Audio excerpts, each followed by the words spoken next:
आसान होगा, इसीलिए मेरे पास तक पहुंचा है। और मेरे पास तक पहुंचने के लिए ना जाने इसने कितनी संघर्ष किया होगा। ये अपने लिए नहीं लड़ रहे हैं, लेकिन अपने गांव के लोगों के लिए लड़ रहे हैं। ताकि नहीं है, अरे आप ही के जिला में जाता है जगह, आपके जिला में है छुट्टी आकर यहाँ पर कभी पूछने के लिए, देखने के लिए। मैं ऐसे शिक्षक को भगवान का दर्जा देता हूं जो किसी और के लिए लड़ाई और किसी और के लिए आंसू बहाता हो। सताए गए होंगे नीचे, तब जाके आपके ऑफिस तक आया होगा। जय हिंद। बिपिन सर, मैं आपका एसीट भट्टे की पाठशाला से स्वागत और अभिनंदन करता हूं। समाज को आपसे सीखना चाहिए कि शिक्षा की ताकत क्या होती है।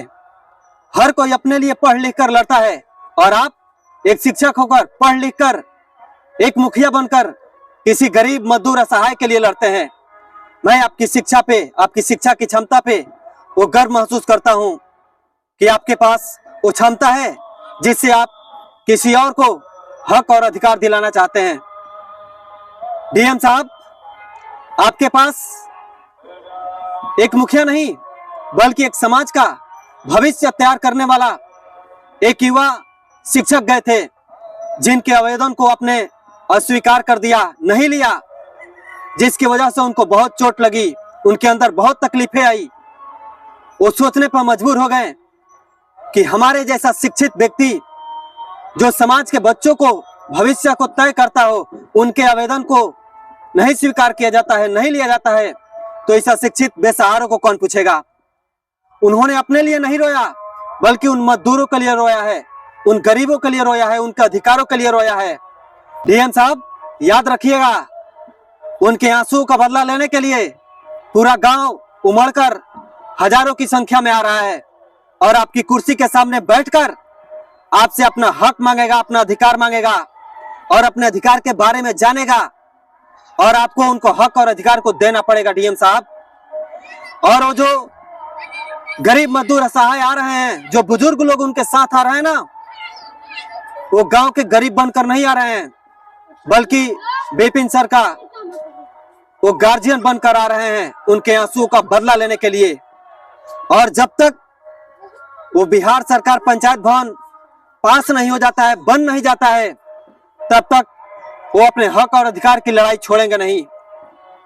डीएम साहब, बिपिन सर आंसू इसलिए नहीं बहाए थे कि पंचायत सरकार भवन बनेगा तो हमारी मोटी रकम कमाई होगी और उससे हमारा जीवन चलेगा, बल्कि इसलिए आंसू बहाए थे कि जब एक शिक्षित व्यक्ति के बातों को नहीं समझ पा रहा है, उनके अधिकार को उनके सामने नहीं रख रहा है, तो इन अशिक्षितों को कौन पूछता है, इन बेसहारों को कौन पूछता है।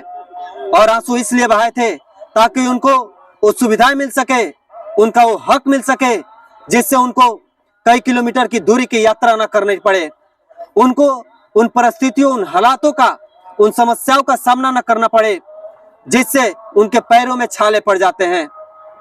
उनके साथ उनका पूरा गांव है, उनके पूरे समाज के लोग हैं, हर जाति हर धर्म के लोग हैं।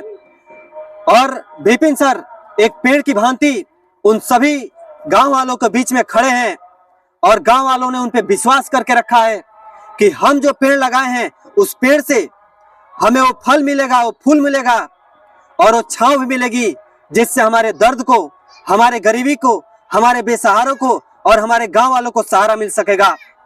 गांव वालों ने यही यकीन करके उनको खड़ा किया है, उनको चुना है, और मुखिया के रूप में नहीं, नेता के रूप में नहीं, बल्कि एक शिक्षित युवा बेटा के रूप में उनको चुन रखा है।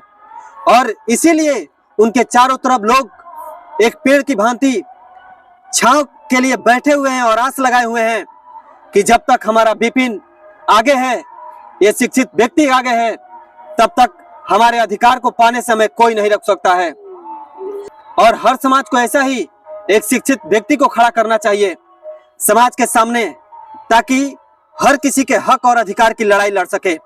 मैं ऐसे शिक्षक को भगवान का दर्जा देता हूं जो किसी और के लिए लड़ाई और किसी और के लिए आंसू बहाता हो। बिपिन सर, मैं आपके साथ खड़ा हूं, अगर जरूरत पड़ेगी तो आपने जो बातें बोली कि हम गांधी हैं और हमें जरूरत पड़ेगी तो हमें भगत सिंह भी बनने के लिए तैयार हैं, इसके लिए हम भी तैयार हैं, क्योंकि हम भी चिमनियों के ईंट भट्टे में ईंट पाथने वाले सैकड़ों मजदूर के बच्चों को निःशुल्क शिक्षा देने का कार्य करता हूं। और मैं इन बच्चों को उन गरीबों के दर्द को मैं समझता हूं और जानता हूं। आपके साथ मैं खड़ा हूं, रहूंगा, क्योंकि ये लड़ाई एक शिक्षक की है और एक शिक्षा की है।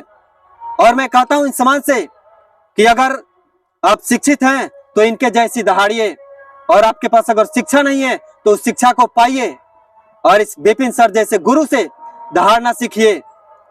शिकार के लिए आपको दौड़ना पड़ता है, भागना पड़ता है, संघर्ष करना पड़ता है। शिकार आपके पास नहीं आता है जनाब।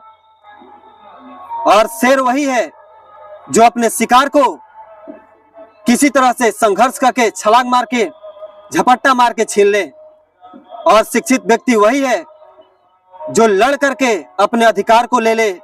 मांग करना मिले तो उसके लिए चाहे कितनी भी छलांग लगाना पड़े, कितना भी संघर्ष करना पड़े, वो संघर्ष करके उन समाज के बीच में रख दे जिससे समाज को वो सारी फायदे हो। मैं विपिन सर को इस कार्य के लिए, इस शिक्षा की क्षमता के लिए उनको बहुत बहुत धन्यवाद देना चाहता हूं। जय हिंद, जय भारत।